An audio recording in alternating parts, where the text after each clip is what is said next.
To the Canby City Council regular meeting for August 20th, 2014. If you please stand for pledge of allegiance and a moment of silence. I pledge allegiance to the flag of the United States of America and to the republic for which it stands, one nation, under God, indivisible, with liberty and justice for all. Please stay standing for a moment of silence, please.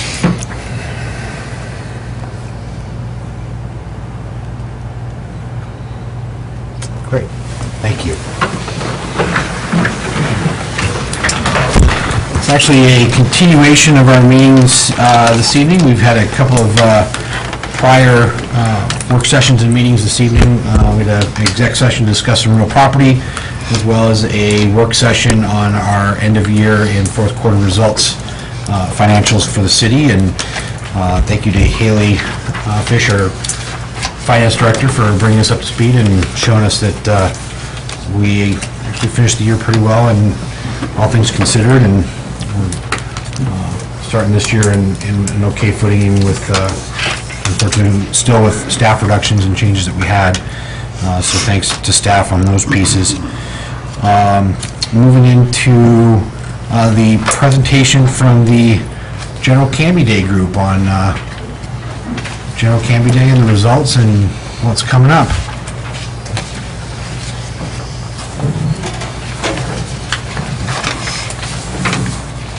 Thank you very much for having us. I'll listen, I'm loud enough, but I don't actually need a microphone.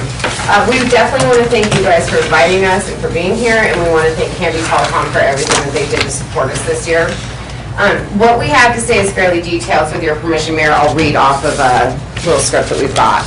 Perfect. Thank you very much. Yeah. Okay, so General Canby Day is an old-fashioned 4th of July celebration. It started in 1982 by the Art Association as a way to get folks to attend their art shows. The King and Queen were senior volunteers in the community, and they were added a little bit later after it started. It was put on entirely by volunteers since the beginning. Later it became a city committee, thank you very much you guys, and received a $1,000 budget. Booth spaces were sold with water and glow sticks to help pay for entertainment and the fireworks. The committee had a booth at the fair that sold nachos, and it did really well. And there was a heated discussion afterwards as to what to do with the money. Some people wanted the money to go to schools, to provide things that were out of their budget to do. Others wanted it to go back into our events so that it could stay a community event and be free. After a vote was taken, we got the money to go back into the event, and so it's continued that way. In 2004, with the help of the city, the committee reformed into an independent 501(c)(3), or C3, excuse me, a nonprofit corporation. It's still put on solely by volunteers. Every penny, again, goes back into the event. No one is paid for their time. As the economy has changed over the years, it became clear that General Canby Day had to become more activity-oriented. Pioneer Village was added, where kids that were 10 and under could make projects for free. That Pioneer Village has now become the SAR, which is referred to as Some Assembly Required Area. General Canby Day has grown from 10 vendors in the park to about 50 vendors, and they're selling handmade items and food. About half of those vendors, and this is awesome, are local nonprofits that are raising funds for their own different causes.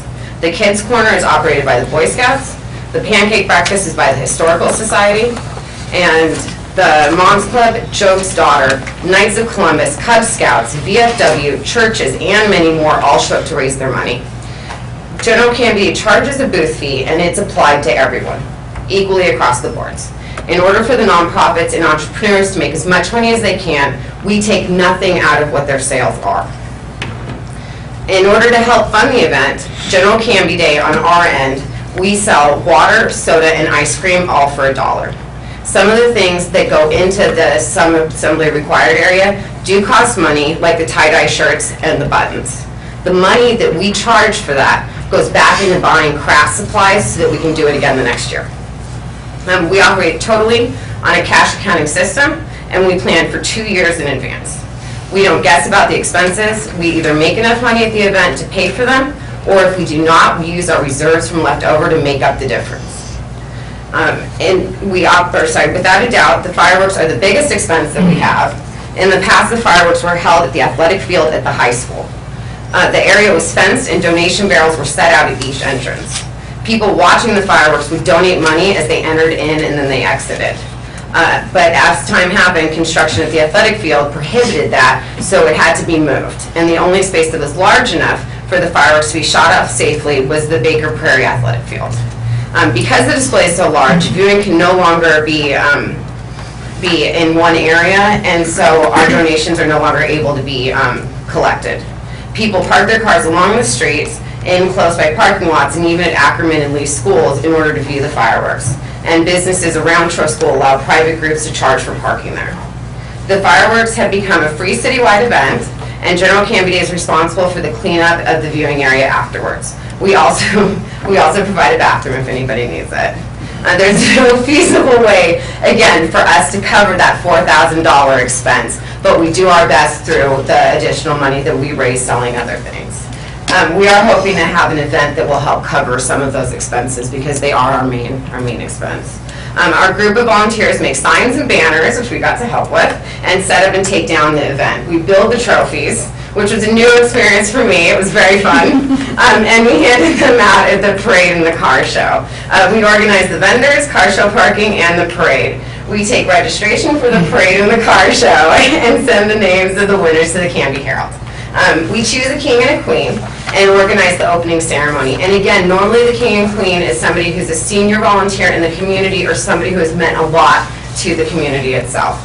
So we put up street barricades and no parking signs. We provide the police and fire department personnel on duty that day with free water and amazing hamburgers.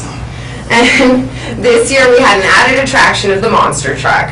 While it drew a lot of attention, the operators of the vehicle thought that it did not do well. We noticed that the truck added some additional safety issues that we were anticipating, and there was pedestrian congestion around the library. We were disappointed that the operator did not follow through with the initial safety procedures that were very specifically laid out to us for the operation of the truck. And we'll be looking closer as to how to solve those issues if it does return. Especially because the book sale matters a lot to us, so that was an issue for us if there was any type of congestion there. So the vendor turnout this year was about the same as last year's. And the parade had about 3 times as many participants as last year. Very cool. Okay, so this year General Canby Day fell on a Friday. And historically, when the 4th falls on a 3-day weekend, the turnout and attendance is much less than if it's during the week.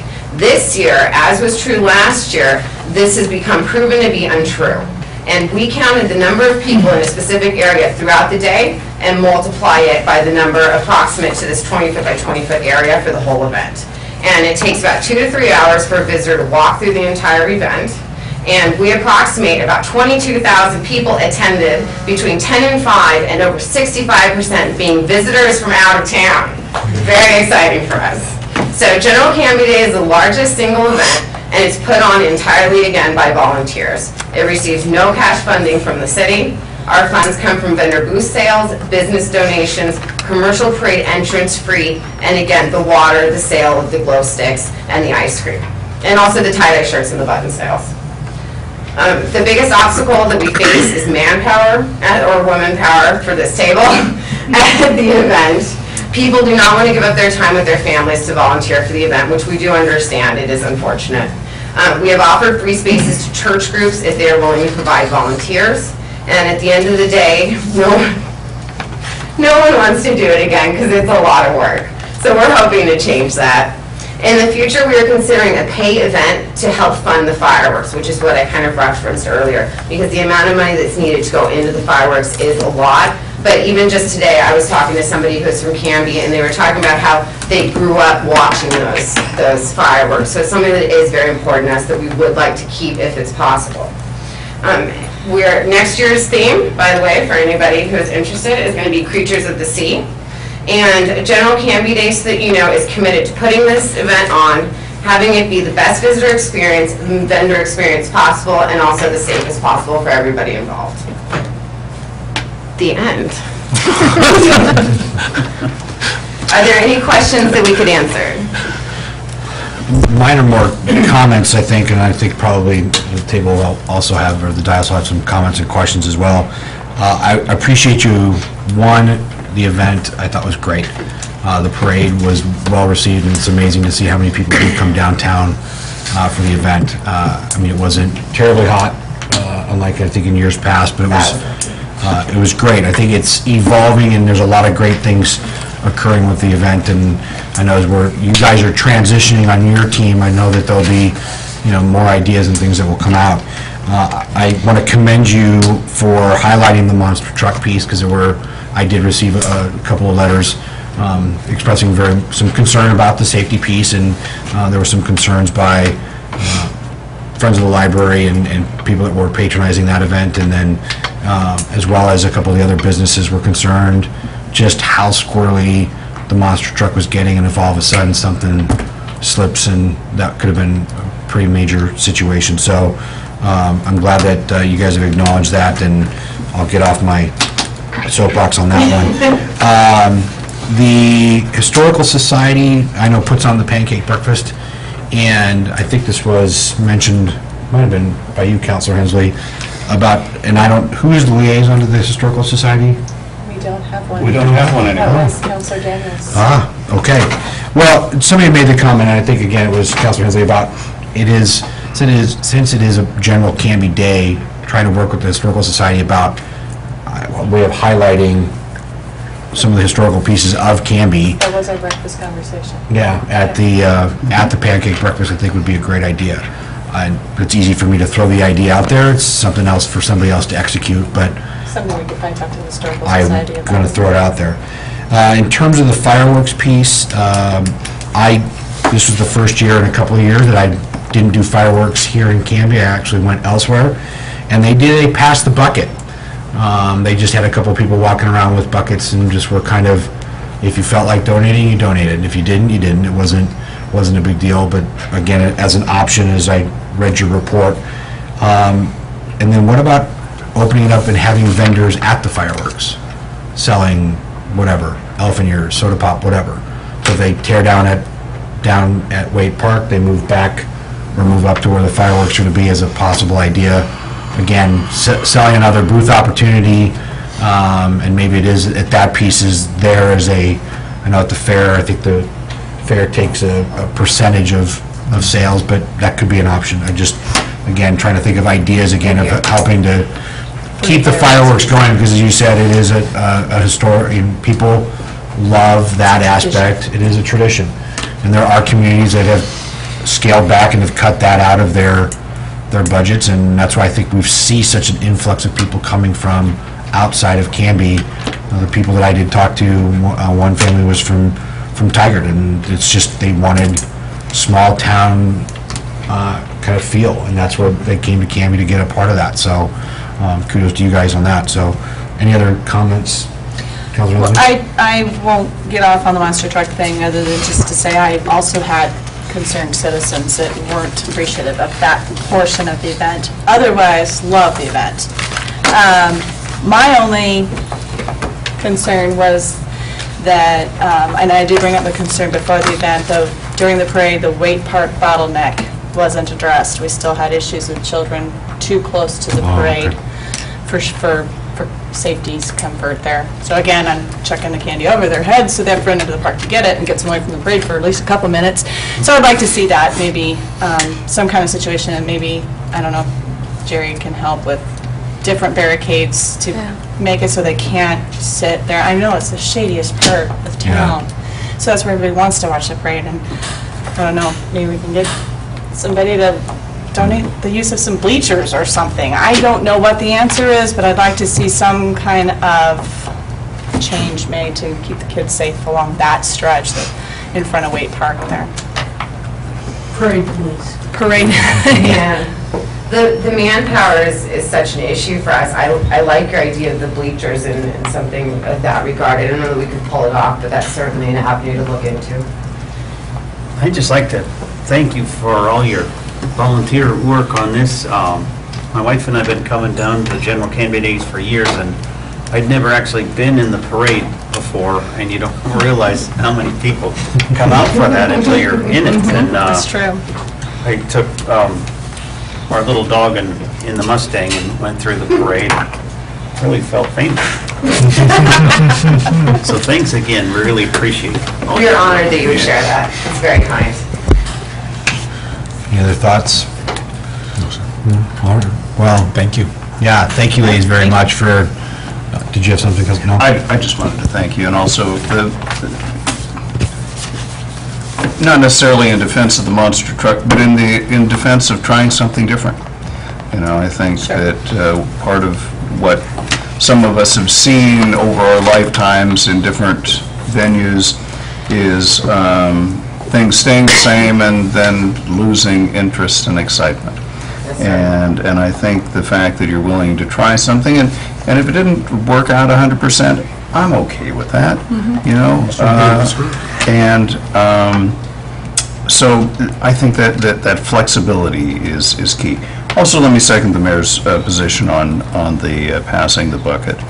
I was unaware of the actual dollar cost until tonight of the fireworks, and that hit me like a wet sock in the face, you know. And I think getting that word out and passing the bucket, I think that maybe that's something you should ask the city councilors to do, is maybe in the parade, walking down with a bucket in their hands, collecting money for the fireworks, but put us to some good work. I also like the idea about the historic exhibit, since you guys have your hands full doing your thing, but if we could ask perhaps the Historic Society to step up and do something maybe at their pancake breakfast with some historic murals, that would be terrific. And then finally, the work that went into this, not just this year, but in years past. If you can see a great distance into the future, it's because you're standing on the shoulders of people who've been there for many years, so thanks. Nicely stated. Very nicely stated. Well, again, thank you guys very much. Great job, and we look forward to next year. We're honored to have been invited. Thank you very much. We are packed and ready to go. Very good. Lock and loaded. Thank you. Thanks, ladies. Thank you very much. Next on the agenda is communications. Anyone? I do not have anything, Mayor. Thank you. Okay. First opportunity for citizen input and community announcements, and generally the yellow cards are filled and have none. No, nothing tonight? Okay. We will move into mayor's business. Just a couple of things on from my end. Beginning of the month, attended the C4, which is the Clackamas County Coordinating Committee meeting, and that is it's a group of, it's meeting with County Commissioner Paul Savas and mayors and city councilors from across the county, and the hot topic has been for, I think, the last 2 years has been a lot of heated conversation about transportation and funding of transportation and what we're doing with that. This one was really focused on the creation of what's called an ACT, which is an Area Commission on Transportation. Right now, most of Clackamas County, especially rural Clackamas County, is not part of an ACT, and that's generally how the state of Oregon funnels money for transportation project, is through these ACTs. And so currently we're trying to figure out what is the best avenue to take so that Clackamas County can be represented in in getting some of those funds where Clackamas County is being out-funded and out-hustled by much of Washington County and Multnomah County, so that we can be part of those transportation dollars. So that's in the works in terms of how do we create that, and that's something that we're working on. I'll give you an update on the city manager process. We have come to terms on compensation pieces for Regan Bully, and are moving forward with that piece of it. That's been taken care of. We are in the middle of doing the additional background check on him, make sure that I's are dotted and T's are crossed. Got that right this time? And we have a tentative start date for for him as being September 29th. So that's our tentative start date for our new city manager. I want to give a big thank you to Lori and her team at the Clackamas County Fair and Event Center for a great week at the fair. They did a great job, another well-run event, and I know Greg Perez is here in our audience this evening and ran the curly fry booth for the Canby rugby team, and it appeared to be a well-attended booth, and I think fair in general, and the rodeo I tip my hat to the Canby Rodeo. They did a great job again, and some tremendous events throughout the week on that. This weekend coming up is Canby's big weekend. We've got the Cutsforth Cruise-In, the Dahlia Run, and then the Swan Island Dahlias the fields will be open, so definitely go visit them. And then the Quilt Show at Knight Elementary. I think the Cruise-In is expecting over 500 classic cars for the event, so come down, spend the day, hang out downtown and take that in. And finally, we had a visit today from Coin TV. So if you saw the news van here in town, it's a good thing. They were doing a story on our very own Canby Telecom. So they were interviewing our economic development manager, Renata Mengelberg, to talk about Canby Telecom's move into, and Canby really becoming a gigabit. I'm going to make sure I get that right, a gigabit city. For faster information movement and internet service. So whereas areas like Portland and Eugene are talking about it, Canby has it and has got it done. So I think it was being aired at 5 and 6 o'clock on Coin. So check that out or go online and take a look. So that concludes what I have, and we'll start down here with Councilor Hensley. Okay, thank you, Mr. Mayor. I won't get into C4, although I attended, but you already heard the report from the mayor. I had the Main Street Design Committee today and the Promotions Committee last week. Big thing to report there is from the Promotions Committee. It's not too early to let you know, and the kids will be sad, but we need to prepare to kiss summer goodbye.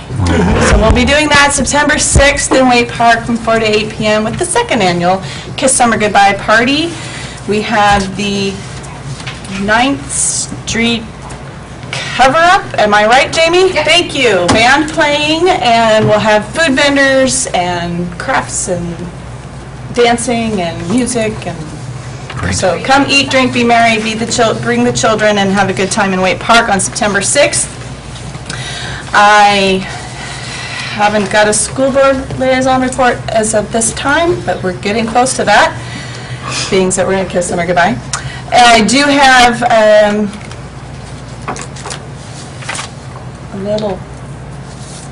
just a big thank you to Lori as well. I spent every day at the fair and 2 times at the rodeo, so that was a good time.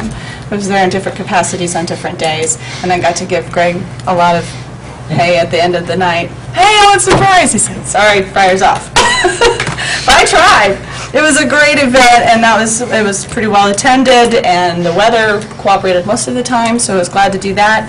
And then today I did substitute for Councilor Rocha and his liaison duties at the Adult Center Board meeting, and they are doing some great things. They got some pilot program grants coming, and they're doing things where they have vouchers for $20 vouchers that they can give to qualified folks for farmers markets, which I thought was an interesting way to help with, you have food bank stuff. Well, it's nice to get those fresh fruits and veggies, and so they're doing a pilot program with a grant that they're getting for that. And then I was also able to inform them, they had many questions, and let them know about our new coming city administrator and the update on the civic building. So much excitement about those 2 opportunities for the city that they were very appreciative of. I think that covers it this time. Great. Thank you. Councilor Coleman. Mr. Mayor, I was unfortunately unable to attend the library board meeting as I was volunteering at the Canby Rodeo, but I did have a chance to sit down with library board chair Roger Rife, and they're very excited about the new library civic building. And one of the key things he pointed out that I think the community needs to recognize is that a library is not just a library, it's actually a learning center, it's a technology center, and technology takes space, so I wanted to point that out. On the traffic safety front, this next first Friday of September, we've invited Matilda Dees, senior planner, to discuss the traffic safety plan as it relates to Pine Street from a safety standpoint, and just trying to understand what are some of the best long-term solutions. And we meet again first Friday of each month at the city shop conference room, and we have that open to the public. Also, this Saturday, I'm a big car enthusiast, and if I'm not mistaken, I believe the Chamber serves breakfast, Rotary serves hamburgers, and I think the high school girls serve root beer floats, is that right? I think they are. I know about the So, chamber I'm breakfast. I'm They're getting flipping an pancakes. affirmative nod from several in the audience. so Okay. It's a great Yes. event, and I'm excited about it. It is. Great. That's all I have. Thank you, sir. Council President Dell. Mr. Mayor, along with yourself, had the pleasure of attending the Canby Garden Spot Showcase grand opening Yeah, I did that on too. First Avenue and Grant. Very beautiful. Our thanks to the fine folks at Swan Island Dahlias and Terra Nova Nurseries for their donations. We had, what was it, Greg, over 500 dahlias? Plus, Donated, yeah. Yeah, donated by them. And it's just beautiful. It'll be beautiful all year round, even into the holiday season. They can decorate the trellises that are out there, and there'll be fall blooming colors. So my thanks to staff and all of those folks at in Public Works and Swan Island Dahlias and Terra Nova. It's a very beautiful showcase gateway to our city. Likewise, attended the Canby Fair and Rodeo this year. Personally baked upwards of 3,000 cookies. I have the sunburn from the ovens to prove it. I will not eat cookies for a year. Yeah, I know. My kids officially call those Dale cookies, by the Dale way. cookies, oh my goodness. A lot of fun at the fair this year, thanks to Lori and all the great folks at the Fair Board and the Rodeo Board. Rodeo, another fantastic show, keeping Canby's rodeo one of the premier rodeos on the West Coast. Talking to my contacts in the ag world, the barn was a hit. The temporary barn structures were a big hit with the exhibitors. Very light, very airy. Airy, they weren't hot. I know. Yeah, the animals were well ventilated this year, as were the visitors. So it was a real pleasant experience this year. So big thanks to Lori and Clackamas County Board of Commissioners for scrambling there to put up those barns. And a personal thanks to Canby Boosters and the Canby Rugby team for having the absolute best lunch, dinner, and breakfast deals of the fair and feeding my family all week.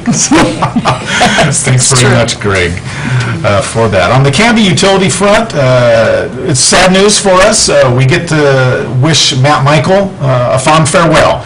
He'll be leaving as general manager and going on to assume the general manager role at Lane Electric down in the southern end of the valley. He'll be taking over for their retiring general manager. So we wish Matt a good thank you for his years here and best wishes in the future as he goes on to his next chapter in his career. And thank you, Mr. Mayor. That concludes. Thank you, sir. Council Parker. There are a lot of people who made the fair run well. I wanted to do a shout out to the Clackamas County Sheriff's Cadets who kept the traffic going. That is not an easy trip. And every time that I went by there, they were on the ball, paying attention and doing a great job. So thanks to them and everyone else. The Bike Ped Committee it continues on its well-deserved summer vacation, so I'll have a report for you next month. I attended the second to last gathering of Bridging Cultures at Locust Street Park, an effort to bring together various cultures in our community, and it's working. I noticed a few more people who looked like me at the park this time. Councillor Hensley and her family often come to that as well. There was a wonderful Mexican dance group that came from Woodburn to put on a dance presentation. It has several members of the Russian community that are dancing Mexican dances, so I really appreciate that multicultural element to it. That's it. Thank you, sir. Mr. Mayor, I also had the pleasure of attending the county fair, and first time since 2005 that I went in the morning instead of in the evening. And I was amazed at how much room there is there, and a lot of elbow room, and very quiet and peaceful, and didn't get to meet with Perez because in losing 25 pounds, I found out I have to stay away from curly fries. And so I didn't make it over there, but we did, I'll have to confess, my wife and I did share the what is that, the Marion Berry shortcake. That was too good, and, but we did enjoy that, and since we shared it, got to split the calories, and, but it was really a fun time, and a lot of people there, really, they love the old-time music that they play. I know that's one of my favorites, and we had a band there, I can't remember the name, but I know some of the men in it, and they just did a terrific job, so that was really a pleasure. As liaison to the Planning Commission, we met August the 11th, and the commissioners heard requests from Ed Netter for approval of a minor petition to petition 3 existing lots into 6 lots. These will be single-family homes in an R2 zone district located at 462 and 480 3rd Street, Southwest 3rd Street, and the request was approved unanimously. Also, they approved the request from Stafford Land Company for approval of a subdivision application proposing 4.47 acre residential subdivision consisting of 19 lots in an R1 zone district located at 1732 North Pine Street. So it's great to see that we're getting more housing and making it available for our citizens to find good homes. So hopefully we'll be seeing more and more annexation and growth in the residential district. Thank you. Thank you, sir. Mr. Mayor? Yes, I ma'am. actually have a question for Councilor Parker. Yes, sir. You said second to last, so is there a last that we need to know about on the Bridge and Cultures celebration? Thank you for asking that. Yes, there is. There's going to be one that will be scheduled in September, and I'll get the date out for that. Oh, we don't have a date yet. Okay. Thank you. Thank you for asking that question. Okay. We'll move into the consent agenda for the evening. Mr. Mayor, I move to adopt the minutes of the July 29th, 2014 City Council Special Meeting, the minutes of the July 30th, 2014 City Council Special Meeting, and minutes of the August 6th, 2014 City Council Work Session and regular meeting. Second. Motion made by Council President Dale and seconded by Councilor Hensley to approve the consent agenda, which has the minutes of the July 29th, 2014 City Council Special Meeting, minutes of the July 30th, 2014 City Council Special Meeting, and minutes of the August 6th, 2014 City Council Work Session and regular meeting.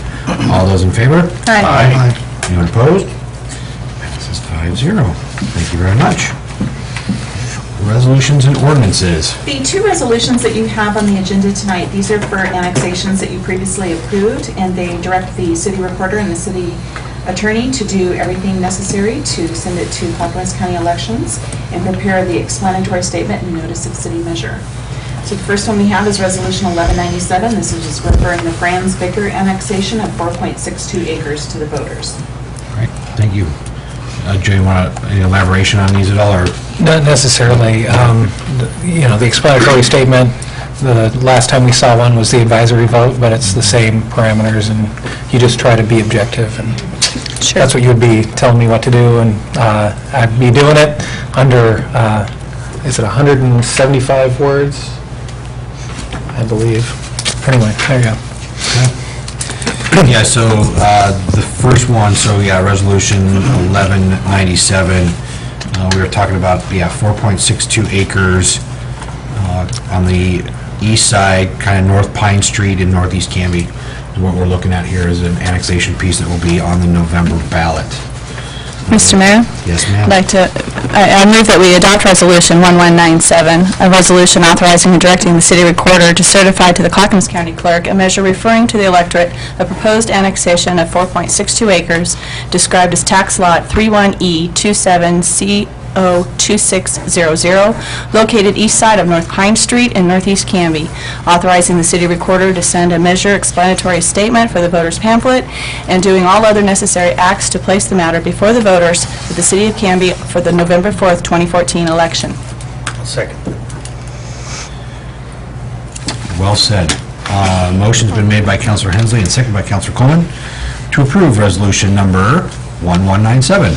a resolution authorizing and directing the city recorder to certify to the Clackamas County Clerk a measure referring to the electorate a proposed annexation of 4.62 acres described as tax lot 31E27CO 2600, located east side of North Pine Street in Northeast Canby, authorizing the city recorder to send a measure explanatory statement for the voters pamphlet, and doing all the other necessary acts to place the matter before the voters of the city of Canby for the November 4th, 2014 election. All those in favor? Aye. Any opposed? Passes 5-0. Next item we have is Resolution 1198. This is referring the Stoller, Markham, Rice, Nutter, and Boyle annexation of 32.1 acres to the voters. Great, thank you, Kim. Again, same thing, except again, we're now on the south end of town, along Southeast 13th Avenue. So as you go along Southeast 13th away from Ivy, as you move towards where Feist Farm is, it's the properties following that will also be on the November ballot here. Mr. Mayor, I move we adopt Resolution 1198, a resolution authorizing and directing the city recorder to certify to the Clackamas County Clerk a measure referring to the electorate a proposed annexation of 32.1 acres described as tax lots 400, 500, 600, 700, and 800, Section 3, T4S, R1E, WM, Assessor Map 4, 1E03, located north of Southeast 13th Avenue, east of Southwood Teakwood Street, and west of the Logging Road Trail in Canby, authorizing the city recorder to send a measure explanatory statement for the voters pamphlet, and doing all other necessary acts to place the matter before the voters of the city of Canby for the November 4, 2014 election. Thank you, Councilor. Second. Motion's been made by Councilor Hensley and seconded by Council President Dale to approve Resolution Number 1198, a resolution authorizing and directing the city recorder to certify the Clackamas County Clerk a measure referring to the electorate a proposed annexation of 32.1 acres described as tax lots 400, 500, 600, 700, and 800, Section 3, T4S, R1E, WM, Assessor Map 4, 1E03, located north of Southeast 13th Avenue, east of South Teakwood Street, and west of the Logging Road Trail in Canby, authorizing the city recorder to send a measure explanatory statement for the voters pamphlet, and doing all other necessary acts to place the matter before the voters of the city of Canby for the November 4th, 2014 election. All those in favor? Aye. Those opposed? That also passes 5-0. Mr. Mayor, Yes, sir. a point of parliamentary inquiry, if I may. If I could get some help from our staff. On 9C, I would like that to not be voted on tonight. I have a question that I'd like to run by our planning director on some of the language in here to make sure that we're protecting our neighborhoods. Kim, do we need a motion to hold this over? Would that scotch it? Can we just by a consent agree to hold this over to our next meeting? Yeah, we could repost or re-put it in the September 3rd packet. Mr. Mayor, that would be my suggestion. There's some questions here on whether we are protecting, whether the language will allow us in every circumstance to protect neighborhoods against some industrial situations, and I just want clarification if that's okay with the rest of the council. Okay. So, Mr. Mayor, I was going to say, I concur with, I concur as well.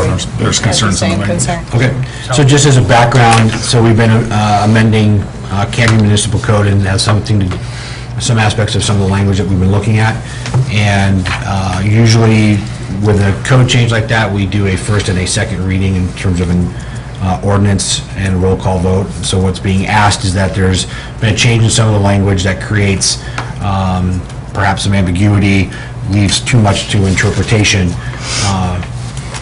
by potential developers or people putting things into the industrial park area or wherever that may be. And so what's being asked is that that questions be vetted a little bit further and try to maybe tighten that up and create less ambiguity, and as Councilor Parker has stated, maybe make sure that we're protecting what assets we have, and as well as the neighbors to said projects that might be going in, and so I'm seeing a head shake that that's what we'd like to happen, so that we will table that until a further date, which we will bring that up with our planning director and see what we get vetted out. So, any other thoughts on that? Okay, so that is moved to a later date. Thank you all. Thank you, Kim. Would you guys like a workshop on that? Would that be a prudent next step, or? That's up to you, Mayor. I think just clarification. Okay, just clarification.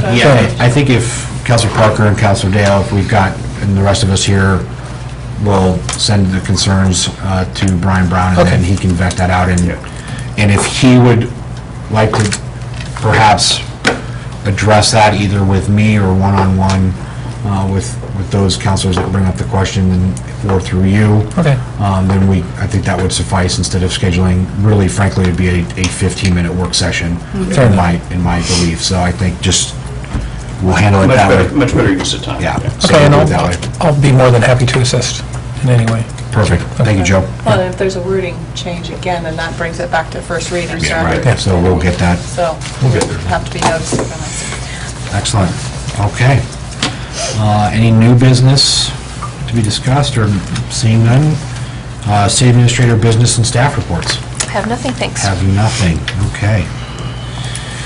Second opportunity for the evening to do citizen input on what has either been talked about this evening or any other announcements you'd like to make, and I'm seeing one person standing and making their move forward. With the yellow card in hand. Come up, sir, and It's just a note. please state your name and the matter of business before us. My name is Greg Perez. I live at 121 Northwest 12th Avenue here in Canby. You know, I don't want to rain on anybody's parade, but with the monster truck earlier, I witnessed an individual that almost got run over. And I saw this personally, and I don't want to mention his name, but I left his name and phone number here, and I'll leave it with the attorney in case you want to research anything.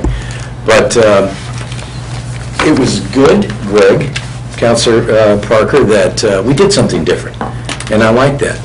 But I don't think that truck, its size, and controlling it with a radio to the driver is a safe way to operate anything around children and elderly people, etc. Yeah. So I just want to let you know that it was almost an accident and a liability for the city. So that's all I wanted to say. Thank you. I appreciate it. Any other citizen input items? Thank you, Greg. No? Okay. Action review. You have adopted resolution, you've approved the consent agenda, and you've adopted resolution 1197, 1198, and ordinance 1398 will be brought back at a future meeting. Great. Thank you. Joe, we have no executive session this evening? None. Thank you. Before I ask for a motion to adjourn, if you, those at home, stay tuned. We're going to take a brief break, and we'll, very brief, and we will be launching into our Urban Renewal Agency meeting. So with that being said, I will take a motion to adjourn the city council meeting. I move we adjourn the city council meeting. A second, please. Thank you. All those in favor? Aye. All right. I will consider us adjourned. And we will move into the Urban Renewal Agency meeting. Good evening, Canby. I'll call back into session the Canby Urban Renewal Agency special meeting of August 20th, 2014.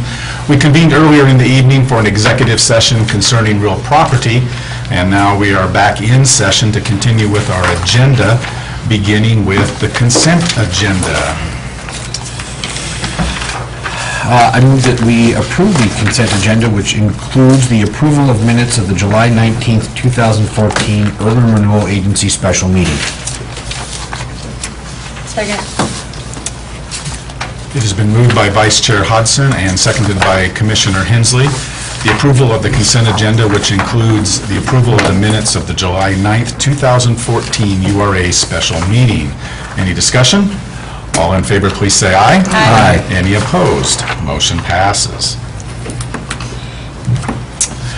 Next on our agenda, we have number 4, citizen input and community announcements. We'll do that in reverse. Kim or Amanda, do we have any community announcements for tonight? Seeing none. And now, any citizen input tonight? Anybody want to come forward and address the agency?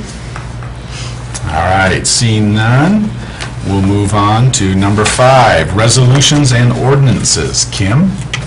First item you have is Resolution URA 14-006. This is approving a minor amendment to the Canby Urban Renewal Plan to identify additional properties to be acquired and approving a purchase and sale agreement between the Canby Urban Renewal Agency and Cutsforth Properties, LLC, to purchase property for the new Civic Center project. All right, it's our pleasure tonight to deal with this matter. It has been a long and interesting path to get to this evening, and we'll turn it over to Amanda to brief us on this. Sure. The agency and property owners have been working to negotiate a deal for the property on 2nd Avenue for the building of a new civic building and came to an agreement, and before you is the purchase and sale agreement. Very good. Does anyone on the agency have any further questions of Amanda for the evening? No, I We have think it already we- covered. Yeah, I think we've been going over this in some detail in our executive sessions where we have the legal authority to review property transactions, so I think we're all pretty well briefed on this. Very good. And for the audience at home, approval of this resolution, in effect, has the Canby Urban Renewal Agency making an offer to purchase the property from Cutsforth Properties, LLC, and we'll proceed ahead with acquiring the land. Anyone have any comments in the audience tonight on that? Yes, Mr. Dale, I'm not sure. I have comments from the library board, and I don't know if it's appropriate now or to wait for the next item on the update. It has to deal with the concern on some purchase of the property, but I want to get the appropriate time. Well, before we have the vote, let's go ahead and talk about it. Okay. Yeah, please come forward. Roger Reif, 273 North Grand Street, Canby.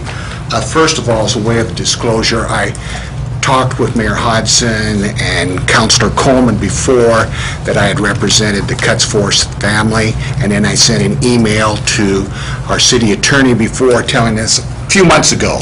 So I have been involved on the periphery approving of documents. I did not participate in the negotiation of numbers, but I just wanted people to know that, so if there's any questions. I'm actually here to speak as the chairperson of the library board. And I'd like to start off by saying I'm only going to take a few minutes, and I hope when I get up you can say that I was complimentary, wanting to do that, and it's not adversarial, because that is my intent. But I wanted to raise some concerns that the library board had and wanted to put it on the record. And the reason is because in our code section 2.20.060, it says we are to be advisors to the council. I realize this is the URA, but it kind of gets a little messed up here. And when I looked at that, it said, we're supposed to keep you, and I don't think we've done this on the record on this purchase book thing, but it says that we are to keep you informed about the current trends in the library services. B, study library growth and needs in the city. C, develop long-range plans for the library service and facilities. And then it says, consistent with city priorities, state, regional, and national goals pertaining to libraries. And then it says, D, recommending types of library service for the city and its vicinity. So, we've been involved. Let me tell you, we're overjoyed with what you're doing. But we have a concern that we'd like to raise. We see that the mission statement of the city says, the city's mission is to maintain and improve the quality of life and environment for all within the city. And it has 4 bullets, I'll read you 2. Number 1 says to facilitate the provision of needed services and infrastructure. And then the one that I really wonder about, it says the 4th one, nurture a sense of community, and then the key words to me, and responsibility between generations. Responsibility between generations. And that causes our concern. We like what you're doing, but we don't think you're going quite far enough. We think there should be more land purchased. We really do. We've seen, and I know it's not a plan, it's, just a schematic, that there's 21,000 or 42,000 square, I forgot the number, 21,000, I had it, and for the library. And that sounds pretty good. The national standard that we've been looking for in the state is 25,000. And we know this is not a perfect world. We know sometimes there's got to be compromises and things, but our concern is we don't want to see the city get boxed in, so we feel that we need to make a recommendation. There is another lot right next door of approximately 6,000 feet that can be purchased. And we would like for the council to consider that now or in the immediate future, because that part is going to be developed. And if the city doesn't get its hands on it, it's going to be gone.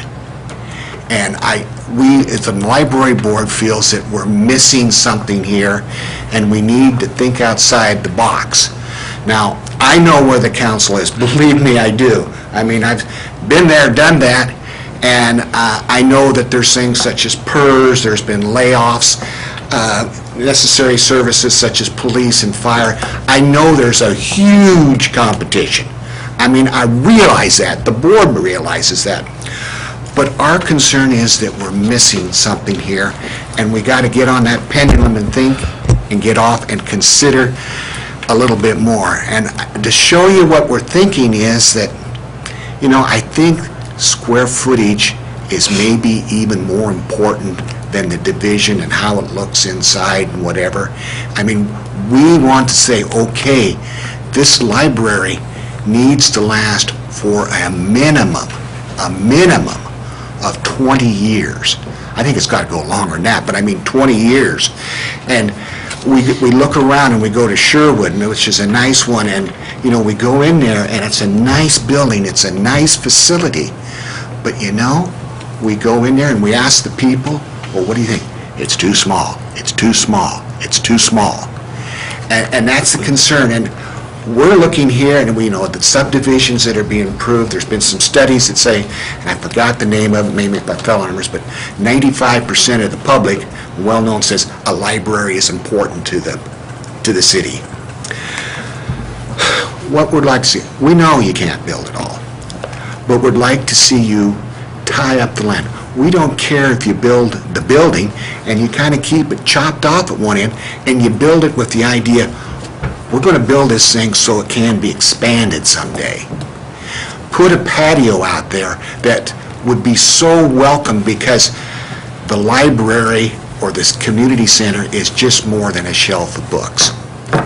And we just really concerned about that. I don't like to go into old history, but I can just think of three things when in the 80s and 90s I was active on the school board.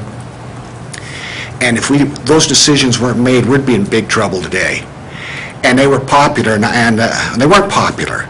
And I can tell you that I had a kind of a similar situation as you people, and my guts just churned, getting up there, knowing the money, what we had to do, what we had to face, all of these things. And I'll give you these example. Number one, where the Richard Brown Auto, we had to buy, and my memory's right, about 15 to 20, 5,000 6-foot parcels. We picked them off one by one. Richard Brown had the foresight to do this, and we just did it because of the vision and the plan and the feeling of the growth. Now that's where the school is expanded, and that's where the auditorium is now. And if we wouldn't have stopped and competed with the Burgervilles of the world buying this stuff, that wouldn't be there today. Very, very important. And it was something that we bought in the 80s and 90s to protect ourselves. A second one is, this might not seem like a big sexy one, but you go behind the schools, you go Berg Parkway. The city, the Cahoots, and the school district had to cooperate to exchange land to get more. That's where you see these softball fields and things right now. We had to get more land and we had to preserve it. The third one, and I just drove out there this weekend, I happened to be by, was I was involved in the purchase of the ground for the Baker Prairie School. And that was too much land, and Deborah Sommer, the example in the school board, said, we got to purchase this stuff. I mean, it's more than we need, but we got to protect ourselves. Well, sooner or later, Baker Prairie School came out. I went by there this weekend. I'm telling you, I saw hundreds, not tens or whatever, hundreds of kids and cars out there. They had a soccer tournament, and I just pulled off to the road, and I looked at it, and I couldn't find a place to park. And I thought, where would these kids be if these people several years ago didn't plan for this? And so my message is, please don't think of this building entirely as a place that we're going to shelve books. Through the efforts of Melissa, our things, we came up with a non-Webster definition of what the old library is, and I'd like to read it to you. The quote library is a community space for assessing, sharing, and creating information. It's a center for learning new technology, skills, and participating in cultural and artistic programs. Now, I'm not going to spend any time telling you all the things we do there. We're doing that. We're trying to do it. And believe me, what we're trying to do tonight is that will improve. But I'm saying I really think we need to safeguard ourselves.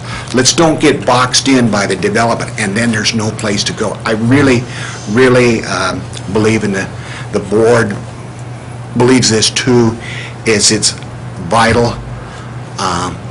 One final thing, I really understand where you are. I know that there's things, but I'm going to ask that you try and figure out, now how can we be creative? We're not asking you to say, you run out and you buy the 6,000, you develop it. We know that there has to be concessions, but at least we've preserved that right, and we can do that. And then when you design the building, if it's not, we can work out that in so we have it designed so that if it's an add-on at some day, we can do it. We don't have to look in condemnation. We don't have to look at new sites, because I really believe it's coming. I really do, and I'd ask for you to, on that pendulum as you go back there, maybe it swings out, get a little bit out there and jump out and take a step. And that's mine. I'm really supportive. I hope you don't think of myself as an adversary here. If you don't, just explaining the views, then I've made a success of what I'm trying to do tonight. Thank you. Thank you. Thank you, Roger. Thank you, Ryan. Thanks, Roger. Mr. Chair. Thank you, Roger, and I agree with a lot of what you have to say here.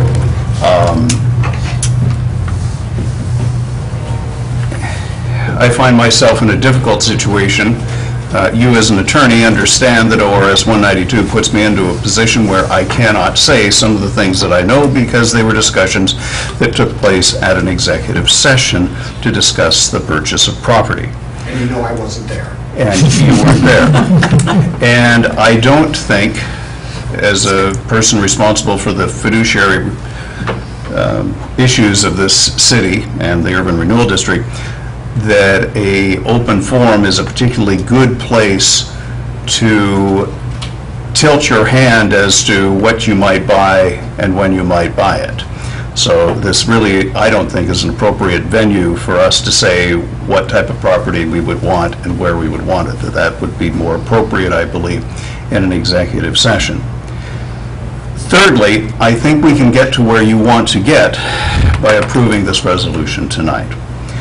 That here is the history as I understand it. It may be under dispute, but here's the history as I understand it. That when discussions first took place between the city and the owner, that property was not in play, that property was not available for purchase. And so the city began a plan to put together a footprint for a library with what we believed at the time the property was available. It takes a while to put together negotiations and a contract, and that's what we have today. And I think one of the practical things that I'd be facing as a councilor or as an urban renewal agency commissioner tonight is that I would have to put on hold this contract execution of this contract and basically start again with some new. Did you misunderstand me? I'm not saying that at all. I understand that, but that could be one of the effects of going in, of reopening property negotiations. So I hear what you say, I agree with what you say. I think it is not necessarily germane to this motion, that by us approving the purchase of these properties that are on deck tonight does not preclude a discussion of what you're talking about. Then that was my intent. I hope, and maybe I didn't express it clearly,